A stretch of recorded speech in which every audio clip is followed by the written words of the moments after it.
أعوذ بالله من الشيطان الرجيم.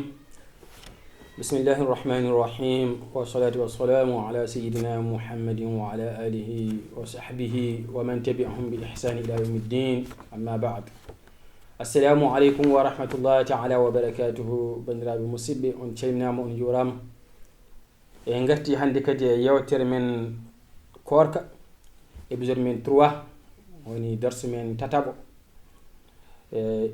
en ñaago Allah subhanahu wa ta'ala yo Allah jaban en korka men yafo en bakkatuji men kala ko galden do yo taw ko rewi Allah jokkina laado sallallahu alaihi wasallam yo taw tugni koy haala Allah subhanahu wa ta'ala alquran e ganduda kadi sunna nabina Muhammad sallallahu alaihi wasallam e ganduda be lomtibe e andubi jami inshallah. kadi en hande non darsu men tatab o ko ganduda ko haalde ganduda nela sallallahu alaihi wasallam no darituno jamma holno juurdirtuno e nder lewru korka. عن زيد بن ثابت أن رسول الله صلى الله عليه وسلم زيد بن ثابت وأن الرسول صلى الله عليه وسلم اتخذ حجرة وإن الله صلى الله عليه وسلم اتهن سود عند الجمعة اتهن بنج. قالوا حسبت أنه قال من حصير قام كون داو إن الله صلى الله عليه وسلم اتيتون سود ومودي سود ودتون سكو كم سكي تشانياري دي ganduda cekki men ciñaade de yetton ganda omo juule hen omo rewen Allah fa salla fi hada fa salla bi salatihi nasun min ashabihi ganda o wadi hen bangi omo juule ton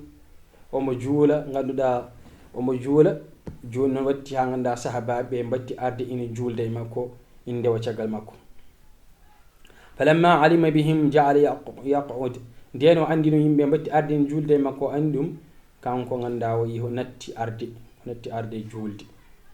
yimi bene jeehinde ha joodi ha dum wona nattimbo yiide boni handi kam ko natto arde juulde. fa kharaja ilayhim fa qala araftu alladhi ra'aytu min sani'ikum o yimi de mi andi woni andi wana hayda ko arani ko o andi ko be badata ko e dow mum ko be dewat ko e makka be juula o anyi hodo wontude farille e dow mabbe dum takino wasi ardo joodi. rawahu al-bukhari. fa ya ayyuha al-abd ihma an machud Allah jiado Allah ihtamma bi qiyami ramadan tinno e toppitade darnude korka e darnade jammaji korka woni julde. wal yakun qiyamuka imanan yo wonka du ganduda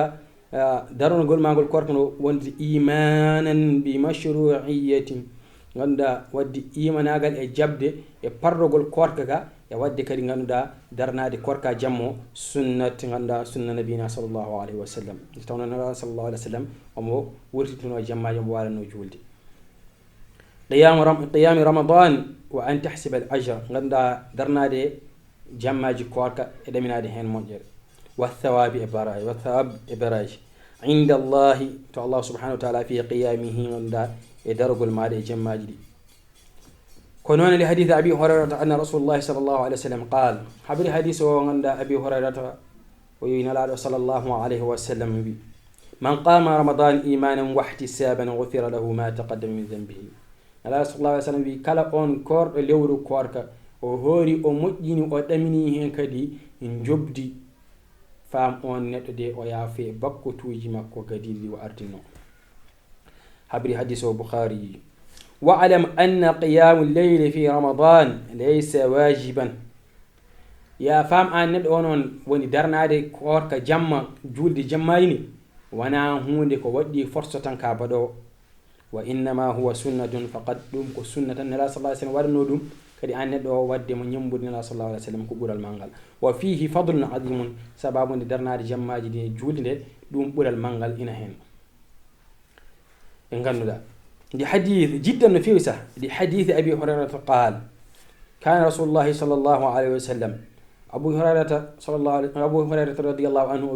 وأن رسول صلى الله عليه وسلم ونين غندا يرغب في قيام رمضان من غير أن يأمرهم فيه بعزيمة. أن الله صلى الله عليه وسلم أمبو هرجتنو وريندين يمي بي بري كمنا وانا حال من بري غوندي درنار جماجي دي omo haalum yimbe omo reedinin ɗumen hen kono noon taw o yamirtaɓe e sattinta o reedi tan o haali tan ɓuri gonɗe hen pour neɗɗo reerɗa yiide ɗum ɓe yiɗ dañde ɓuri de waɗa taw o yamirani joomumen e sattinta. fa yaqul من قام رمضان إيمانا واحتسابا قلنا صلى الله عليه وسلم وانا بيجومين تبي أهودي كوارك إن أرمجيني واحتسابا غفر له ما تقدم من ذنبه ستوي أهوري أمجيني كوارك ما جافي دا بكو توجي ما كديد هذا جافي بكو توجي ما إنغارتين لا تبي أهودي كوارك أمجيني أدمين هن أدمين مهن جوب دي مجرد نان دا جافي بكو توجي ما إنغارتين لا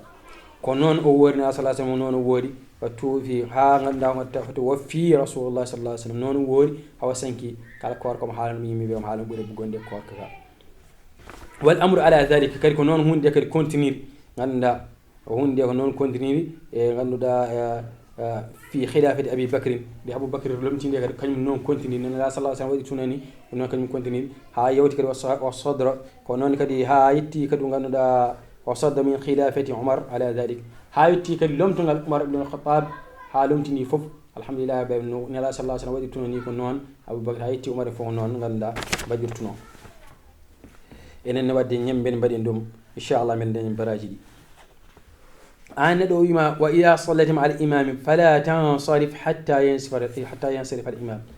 an ɗo so tawi a juulde imam o wima hoɗma yah fad ha imam o para hawa yaha e umaraji haali hadisi abi dhar radiyallahu anhu o wi wonde abi dhar radiyallahu anhu abri inna rajulan ya salla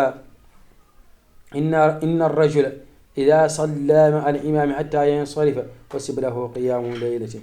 gadda wonde neddo o so tawi o julde abi dhar wi so neddo tawi julde e imam ganda o julde imam ha pari o jodi mo fadi o yahani o heppani o wonde imam ha imam pari yehi ganduda o daña baraji darnuɗo jamma e wadde no wadde julde sen julde imam hoto keppen hokkaɓe pada imam par ha yaha enene jehen rawahu Abu Dawud Tirmidhi wa Nisa'i wa ya salati ma al-imam fastamirra ma'ahu hatta law zada ala 11 rak'ah لأنه ليس لقيام الليل عدد معين محدد ندو so tawi a julde e imam o yima ya wonde tinno gonda e imam ma adama mo juula wonde makko tan ar julde makko hay so non o beedi e juul makko no ko buri darde 11 tan sallallahu alaihi wasallam ko dum juulanno darde 11 dum wadanno o dum non o imam hay so beedi e darde 11 an neddo jokku tan gonda e makko ha nde o pari fo nde tawno darno julde jamma woni julde jamma de ala adadu dottare wonde sa julde sappo tan daro hanti joni walla fofta ha don ala no buri hewde fo buri hewde baraji wadde ndewa imam no mbasa dottade amde e tinnuda kadi jokka kadi kala sara juula kadi ƴeewa kadi sara juula sara rewa caggal neddo ƴeew taw ko imam ganduda gando taw kadi gandudo sharia kadi bawdo fewde juulde comme non Allah sallallahu alaihi wasallam addirni juulungo ha no fewi anni kadi ndewa hen taw kadi sa juula caggal mum artina an hoore ma artina hen kulol Allah an hoore ma artina hen juulungo kulol ara sara huula artina hen hoore ma en juulungo ara hula hen Allah caggal makko sa woni caggal makko li hadith Jabir qala قال رسول الله صلى الله عليه وسلم إن من أحسن الناس صوتا بالقرآن الذي سمعتموه يقرأ حسبتموه يخشى الله نلا صلى الله عليه وسلم وي جابر حبيب الحديث وي نلا صلى الله عليه وسلم وي إن أيام بيبقى غندا سين جنگ القرآن سان تسوي أبن جنگ القرآن سانني أبن جنگ onon cikka ar sikka jomum ko kullu Allah haqiqa sarna tan bida wakam abanda wakam biya wakam kullu almu ko yihi ha yetti sabu Allah no jangirtini comme exemple sa nani do tan ko baado odo Abdurrahman Sudaisi ni jang en ngoya an hoore ma sentir hen tigi sa ari cagal ma an hoore ma sentir hen ko hono non wa idha sallayta at-tarawih kadi fa ahsin fi salatika wa atil aw salli khalfa al-imam alladhi yuhsinu as-salah tawi kadi arnon kadi ara juulan tarawih kadi moƴƴin juulungu tarawih o kadi juulna darɗe e walla wona cagal imam ganna ina moƴƴina juulu mum ina juulna juulu mum li hadith abi salma ibn abdurrahman annahu sa'ala aisha radiyallahu anha kayfa kanat salatu rasulillahi sallallahu alayhi wa sallam abi salma wa namni man ganna yumma min aisha ummul mu'minin wa namni mo holno nela sallallahu alayhi wa sallam wa holno nela juulda non juulu mum ko e fi ramadan lewru korka ganda fa qalat ما كان رسول الله صلى الله عليه وسلم يزيد في رمضان وفي غيره على 11 ركعة غندا يوم من عائشة ويمبو نلادو صلى الله عليه وسلم كنيم ونانا إن بيد كوركا ولا ونا كوركا wonani ina ɓeyda e korka walla wona korka kañum tan juulata ko darɗe sappo e goo kañum kam darɗe sappo ɗe kam ko sappo e goo ɗe ko juula ɗum tan o wima yusalli arba'an fala tasal an husnihinna wa tulihinna ya sallallahu alaihi wasallam o juula nayi o wi nayi ɗe noon hadema namno moƴƴigol ngol kadi e juutde kadi darɗe ɗe kadi la sallallahu alaihi wasallam juula ɗo summa salli arba'a goɗɗe kadi o juula nayi goɗɗe fala tasal an husnihinna wa tulihinna o yiɗi wiidem tan o moƴƴin ɗum o juulnaɗe kadi e jarani namnade ko nela sallallahu alaihi wasallam tawde ko nela sallallahu alaihi wasallam wiya kañum kam ɗami aɗa andi kam ko moƴƴi o wi caggal toon o ganduɗa o adda tati ɗe kono noon ganduɗa nela sallallahu alaihi wasallam waɗanno fa qultu ya rasulullah sallallahu alaihi wasallam yumin Aisha o wi ya nelaɗo Allah sallallahu alaihi wasallam atanamu qabla an tuwtira o wi aɗa ko adinde ara waɗa witri woni darde wotere wattini toon e juula nelaɗo sallallahu alaihi wasallam wi mbo inna ayni tanamani wala yanamu qalbi est ce que rasul sallallahu alaihi wasallam o wi ayni min de gitam ɗiɗɗe ɗeɗo ɗiɗi o wi gite ɗeɗo ɗiɗi o wi aɗe ɗano kono noon ɓernam de ɗanotako wallahi Busayri ne wi to e burdo wi inna lahu qalban idha namatil aynani lam yanami nelaɗo sallallahu alaihi wasallam jogui ɓernde ganduɗa hay so tawi guite ɗiɗɗe ɗanima ɓernde ɗe ɗanotako est ce que nabina muhammadin sallallahu alaihi wasallam al afdal fi qiyam al-layl an yakuna rak'atayn ko ɓuuri moƴƴude ganduɗa darnade jamma o e juuluji ni e mbatta darɗe ɗiɗi jamma waqtim qiyam leyli bil witri kadi timminira kadi juulu maɗa jamma wadde witri woni darde wotere nde woni witre wona noon ganduɗa juula ha udda ummoɗa kadi nawla ha ɓooya mbiya kadi aɗa waɗa witri ala so tawi a kiisi a juuli